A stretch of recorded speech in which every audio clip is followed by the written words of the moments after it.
ভোটাধিকার ও সামাজিক ন্যায় বিচার প্রতিষ্ঠায় প্রয়োজনে ৫ই আগস্টের মতো জনগণকে আবারও রাজপথে নামার আহ্বান জানিয়েছেন বিএনপি মহাসচিব মির্জা ফখরুল ইসলাম আলমগীর।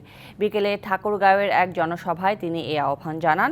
সবকিছু বন্ধ করে রাতের অন্ধকারে সংস্কারের মাস্টার প্ল্যান করলে জনগণের কাছে বিশ্বাসযোগ্য হবে না বলে জানান আরেক নেতা রুহুল কবির রিজভী।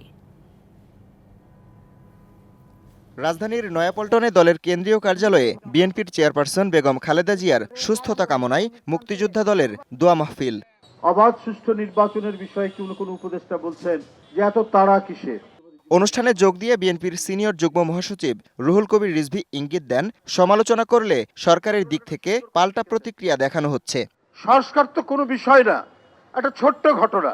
ঊর্ধ্বতন কর্তৃপক্ষ যে আদেশ দেবেন সেই আদেশ যদি প্রশাসন যদি না করতে পারে, এটাই তো বড় সংস্কার। আপনারা সব কিছু বন্ধ রেখে স্তব্ধ করে দিয়ে ইলেকট্রিসিটি বন্ধ করে অন্ধকারের মধ্যে সংস্কারের মাস্টার প্ল্যান করবেন, তো এটা কি একটা বিশ্বাসযোগ্য বিষয় হতে পারে?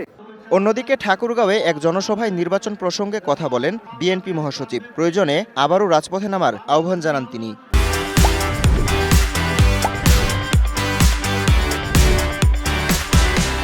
ওই যেমন ৫ই আগস্ট সবাই মিলে রাস্তায় নামছিলেন, তাহলে আবারও সেই মতো ঐক্যবদ্ধ হয়ে রাস্তায় নামতে হবে।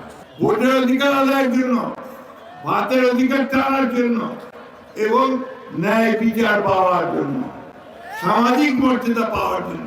মির্জা ফখরুল বলেন, বিএনপি লড়াই করেছে বলেই ফ্যাসিবাদী সরকারের পতন ঘটাতে পেরেছে শিক্ষার্থীরা। শেখ হাসিনা ভারতে বসে ছাত্র জনতার আন্দোলনকে বিতর্কিত করার চেষ্টা করছেন বলেও দাবি তার।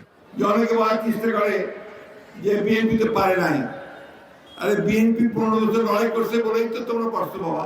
আর সেই কারণেই হাসিনাকে দেশ ছেড়ে পালাতে পালাইছে। ভাই ভালো হয়েছে, রক্ষা করছো।